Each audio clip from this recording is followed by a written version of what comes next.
Bueno, estamos, como decíamos recién, en un programa especial. Bueno, ustedes sabrán que muchas veces hemos tenido programas especiales, pero les aseguro a los amigos de Carrusel Cultural, a los amigos y a los oyentes de Carrusel Cultural, que hoy tenemos un programa especial, verdaderamente especial.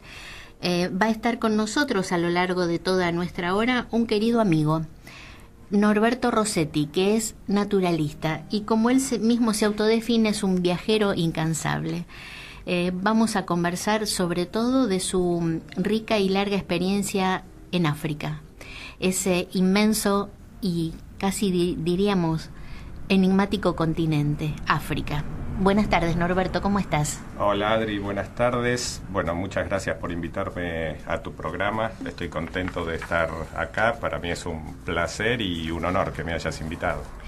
Bueno, sí, realmente es una alegría compartida entre nosotros, también con Dani, que es tu compañera, tu coequiper, tu esposa, con la que desde hace tantísimos años han iniciado esta experiencia, yo no diría aventura, una rica experiencia de vida que es conocer África. Nos gustaría que nos contaras, bueno, quiero decir que Norberto se define además de naturalista como un viajero incansable. Y es cierto, porque ¿cuántos años hace que estás viajando, Norberto? Y mira, que estoy viajando son muchísimos, te diría 40, más o menos, porque ya de adolescente la inquietud desde chiquito, yo era un niño y ya hablaba de África y le decía a mi papá que alguna vez eso lo iba a cumplir y soñaba con África, con India y esos horizontes lejanos, siempre pensando y volando de esa manera. Después conocí a Dani. Dani es Daniela Rodríguez, como sí. Bueno, vos la definiste, mi coequiper y esposa y compañera codo a codo en esto. Cuando la conocí a Dani, los dos más o menos tirábamos para el mismo lado en ese sentido. Una anécdota muy linda me contaste el otro día. Sí, nuestra primera charla, cuando nos conocimos, fue hablar de África.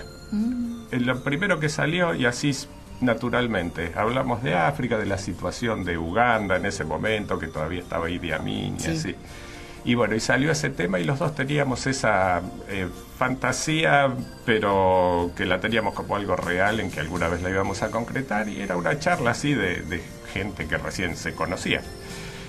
Bueno, el tiempo nos llevó a poder viajar juntos y ya a mediados de los 80, te diría, un poquito antes ya nos pusimos la mochila al hombro y nos largamos por Sudamérica, por Argentina primero.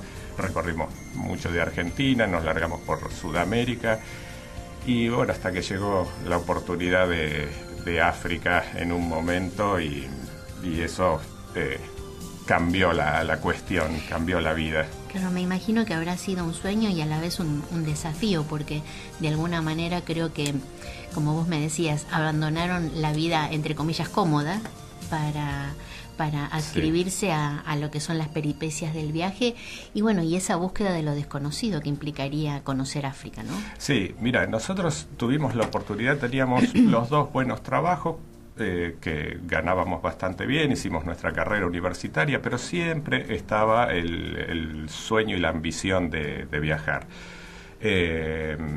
Conocimos Medio Oriente, conocimos Oriente y estaba África ahí, siempre con la mochila al hombro, siempre con libreta de apuntes, con libros. Nosotros siempre dijimos que nuestros viajes no eran ni vacaciones, ni eran viajes de estudio. Y cuando pisamos África, por primera vez que finalmente se nos dio, ahí el estudio fue profundo, nos quedamos tiempo, fuimos y volvimos varias veces y ahí se nos hizo el clic y pensamos, con esto tenemos que hacer algo. Esta pasión hay que transmitírsela a otras personas porque nosotros lo sentíamos dentro.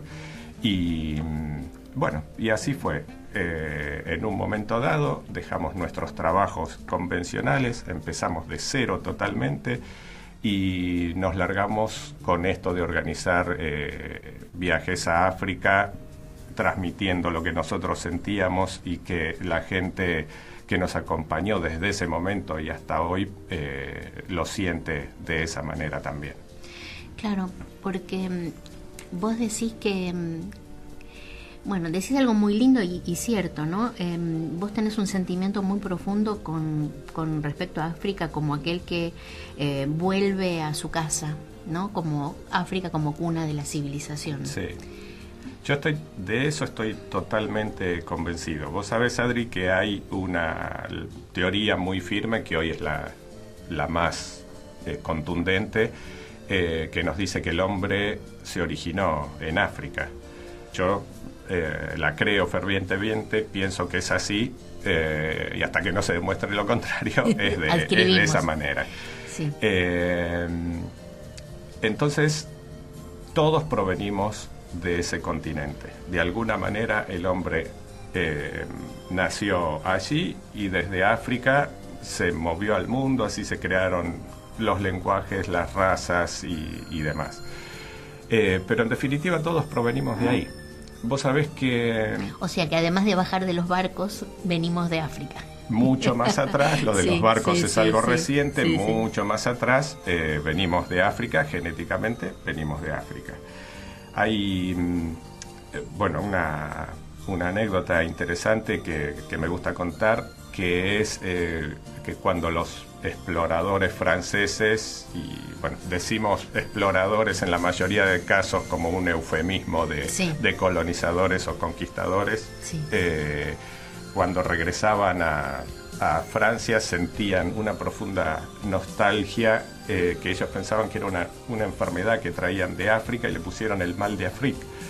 Y era esa nostalgia y el sentimiento y la necesidad de volver a África. Yo te puedo asegurar que poner un pie en África y volver a tu país natal es sentir esta sensación. Qué increíble, ¿no? Realmente. Y yo creo que tiene que ver mucho con esto de que el hombre proviene de ahí, por eso es como retornar a casa una y otra vez. Qué bárbaro. Me acuerdo haber hablado en una oportunidad con Dani, y ella me contaba, digamos, de los primeros viajes que ustedes hicieron, incluso hasta el entrenamiento, no solamente el estudio, los mapas, la investigación, sino incluso el entrenamiento físico que hacían. Sí, en un momento, bueno, nosotros siempre subimos la montaña, caminamos, anduvimos en la naturaleza mucho, pero a partir de hacer esto ya como un trabajo, cuando lo encaramos como un trabajo, y todavía no podíamos dejar nuestros trabajos en Buenos Aires, hacíamos algo que, por ejemplo, organizábamos un viaje al Kalahari o en Namibia a caminar por el desierto, entonces íbamos por el centro de Buenos Aires caminando por la vereda del sol y transpirando para tener ese entrenamiento. Bueno, esas son anécdotas interesantes que hacíamos en ese momento. Sí. Pero bueno, sí, siempre quisimos estar más o menos bien físicamente para estar a disposición de la gente que nos necesita en estos viajes. Claro. Y Norberto, ¿qué fue Rutas de África? Que es muy, muy lindo esto, bueno, que vos contabas. Rutas de África fue el nacimiento de nuestra pequeña empresa que creamos Dani y yo. Esto ya tiene más de 20 años y bueno, fue surgir. Cuando decidimos dedicarnos 100% a transmitir este conocimiento y esta pasión, a viajar con gente a África y hacer de esto nuestra forma de vida, bueno, creamos estas rutas de África. Dejamos todo para hacerlo, como te decía, empezamos de cero. Y bueno, los primeros viajes, algo que te contaba el otro día, nuestro primer viaje, fuimos con la familia Bonelli, que si nos escuchan en este momento o lo pueden escuchar después, les mando un gran saludo. Hicimos un viaje a Namibia, que era el lugar que nosotros mejor conocíamos y donde habíamos estudiado mucho. Nos habíamos asociado con unas personas que nos hacían la logística y lo administrativo del viaje. Bueno, viajamos con la familia Bonelli, que eran 4 personas, y los acompañamos Dani y yo. fuimos los dos con ellos. Por supuesto que menos mal que teníamos ahorro porque hubo que poner plata para ese viaje. El segundo viaje fue a Zimbabue, que lo hicimos con 2 personas. En realidad viajé yo solo a ese viaje, pero fueron 2 personas. Fue un viaje bárbaro, fue como también el segundo puntapié inicial. Y bueno, y a partir de ahí Rutas de África creció y creció hasta prácticamente yo pasarme meses en África mientras Dani iba y venía con los grupos y bueno, nuestras primeras armas, nuestro caballito de batalla, te diría, en África era Namibia, era el Kalahari entre Sudáfrica y Botswana, Zimbabue y bueno, también recorríamos parte de Sudáfrica y así empezamos. Y ese fue, digamos, el nacimiento. Y solo en ese momento, hace 20 años atrás, nos dedicábamos solamente a hacer estos viajes a África. Norbert, cuando uno habla de África, bueno, los que no tenemos conocimiento, los que adolecemos de esta gran ignorancia, hablemos de África, pero como si fuera una cosa homogénea, África, y ahí englobamos todo. Y yo sé que es un continente muy complejo, muy rico, que son muchos países. ¿Vos qué nos podrías contar, qué le podrías decir a nuestros amigos y oyentes cuando tenemos ese poco conocimiento de África y decimos así como una totalización? ¿Qué matices hay? ¿Qué diferencias hay? ¿Por qué una región es diferente a otra? Las características fundamentales que vos podés percibir. Bueno, claro, África es muy complejo, es un continente, muchas veces se lo menciona, viajas a África y es como ir a un país o en el colectivo imaginario está como un país. Es una inmensidad, es el tercer continente más grande del mundo, son 54 países. 54 países muy diferentes, cada uno con sus características, con su historia, con sus idiomas, sus religiones. Son 1.000 millones de habitantes, son 1.700 lenguas. Entonces... ¿De qué hablamos cuando hablamos de África? Claro. Hay que hablar, bueno, podemos hablar de África en su totalidad para dar un panorama como esto que te estoy contando, sí. Pero para ir al grano con alguna cuestión, bueno, África, ¿qué país de África? Tenemos el África del norte, que es el Magreb, que es un África colonizada por los árabes, entonces la religión es el Islam. El idioma es el árabe en la mayoría de esos países como idioma principal, además, bueno, de algunas lenguas nativas, pero fundamentalmente el árabe. Tienen todas las costumbres y las tradiciones de los pueblos árabes, porque, bueno, fueron conquistados por los árabes y así fueron, ¿no? Y hablar de Egipto, por ejemplo. Algo interesante de Egipto que Mandela decía y que escribe en su libro En el largo camino hacia la libertad, que el europeo habla de África como un continente sin historia. Sí, bueno, entonces que vayan a Egipto y vean si África no tiene historia, ¿no? Bueno, hablando de Egipto, el egipcio que construyó las pirámides o todas las maravillas que hoy podemos contemplar en Egipto ya no existe. Hoy son descendientes de árabes y lo más parecido son la gente del sur de Egipto y de Sudán, que es el pueblo nubio. Así que es muy vasto. Y después, bueno, el África subsahariana, que también tiene gran cantidad de matices, son los pueblos negros, son los pueblos originarios de África que persisten, con un Ecuador con selvas tropicales, con una fauna y una flora particular, con lenguajes particulares y bueno, que en su mayoría en el oeste fueron conquistados por los franceses, parte por los alemanes también y los árabes, y más al sur los pueblos como Namibia o Botswana o Zimbabue, que fueron también colonizados parte por alemanes, por ingleses, por portugueses, y los pueblos nativos que son una maravilla de lenguas y tradiciones.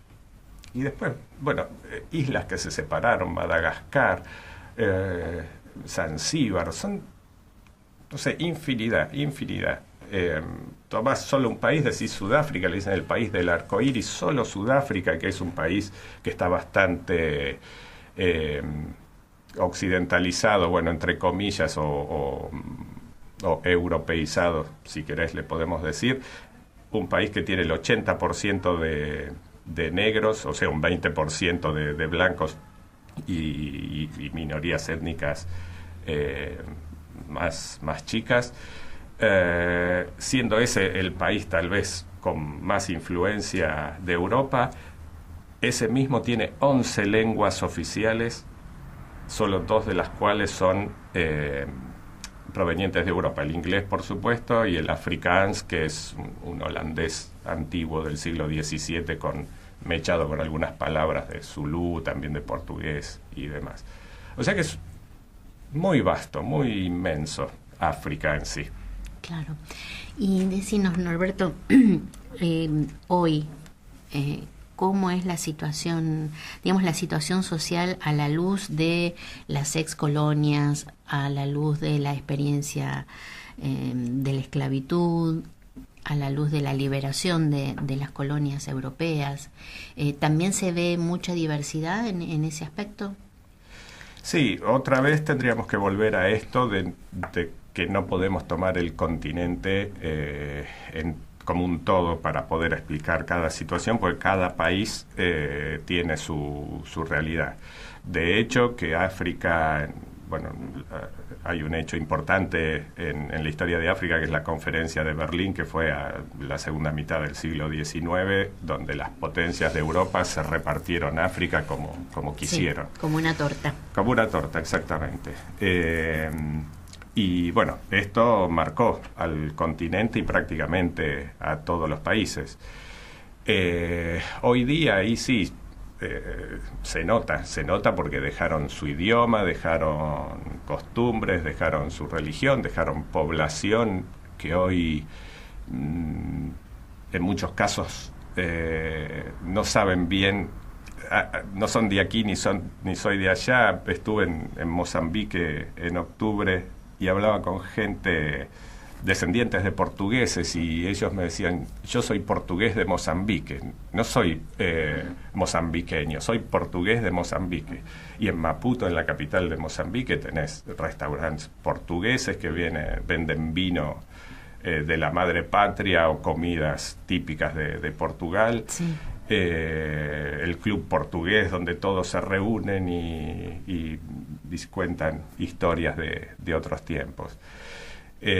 Lo mismo pasa en Angola, es algo similar. Son países que obtuvieron su independencia de Portugal en el año 75, o sea que es algo muy reciente. Los pueblos del oeste, del noroeste de África, mayoría de colonia francesa, fue un poco antes la independencia, en fines de los 50, 60.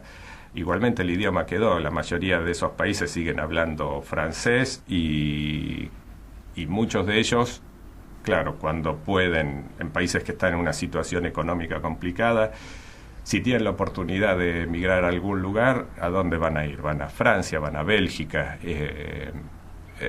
Por eso a veces esta cuestión de los refugiados o los inmigrantes es compleja, porque se los mira mal, pero se hizo mucho para que todo esto pase. Sí. Países que se independizaron muchísimo antes, como Namibia de Alemania. Namibia es un país bellísimo. Es el sudoeste africano sobre el océano Atlántico. Es un país que desde la naturaleza la gente no puede creer que haya lobos marinos que se puedan avistar ballenas desde sus costas. Bueno, muy interesante. Se da el caso, bueno, me voy un poco de tema, pero te cuento, pero estamos en cuando tema. están pariendo los lobos marinos en la playa, las hienas o los chacales bajan a la playa a comer la placenta o las crías mismas. Es fantástico, una naturaleza impresionante. Bueno, y lo que iba a contar por esta cuestión de la colonización, Namibia fue colonizado por los alemanes. Al final de la Primera Guerra Mundial, se tuvieron que ir de Namibia y, bueno, pasó a ser un protectorado de la Sociedad de las Naciones, luego Naciones Unidas, fue como parte de Sudáfrica en otro momento, hasta que se independizó totalmente, bueno, a fines de los 80, y incluso Walvis Bay, que es el puerto más importante de Namibia, recién en el 90 y pico. Más allá de esto, la impronta alemana quedó, y hoy en pueblos costeros como Swakopmund, por ejemplo, que es una muy linda ciudad, una pequeña ciudad costera donde la gente va de vacaciones a la playa, todavía hay carteles escritos en alemán y con letra gótica. Qué increíble. Es increíble eso. Y de acuerdo a tu conocimiento, las distintas colonias, es decir, los distintos países que colonizaron, ¿dejaron en esos pueblos improntas muy diferentes? Sí, en cada uno dejaron su impronta diferente. Es decir, las ex colonias alemanas son diferentes, por ejemplo, culturalmente me refiero, a las ex colonias francesas o portuguesas. Y sí, tienen su diferencia, empezando por lo idiomático, uh-huh, las religiones que dejaron, el orden de los servicios públicos, que también, por ejemplo, en el caso de Namibia y mismo de Sudáfrica, la organización de los parques nacionales, que es excelente en esos países, yo creo que influyó mucho en ese sentido. Y bueno, tantas cosas buenas como cosas malas, la mayoría, en mi humilde opinión, fueron bastante catastróficas. Claro. Y bueno, cada uno sufrió lo suyo de acuerdo a dónde venían. Claro. Incluso con la cuestión de la religión. Hay una frase de Julius Nyerere, que fue presidente de Tanzania, que él decía que cuando los europeos llegaron a África, los europeos misioneros llegaron con la Biblia. Entonces, en ese momento los africanos tenían la tierra y los misioneros traían la Biblia. Les hicieron cerrar los ojos para rezar. Cuando abrieron los ojos, los europeos tenían la tierra y los africanos la Biblia. Sí. Está muy bien resumido en esa frase, la realidad. Sí, muy elocuente realmente.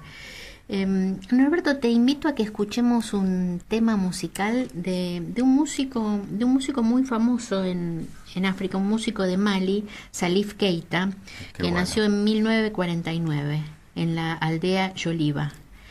Y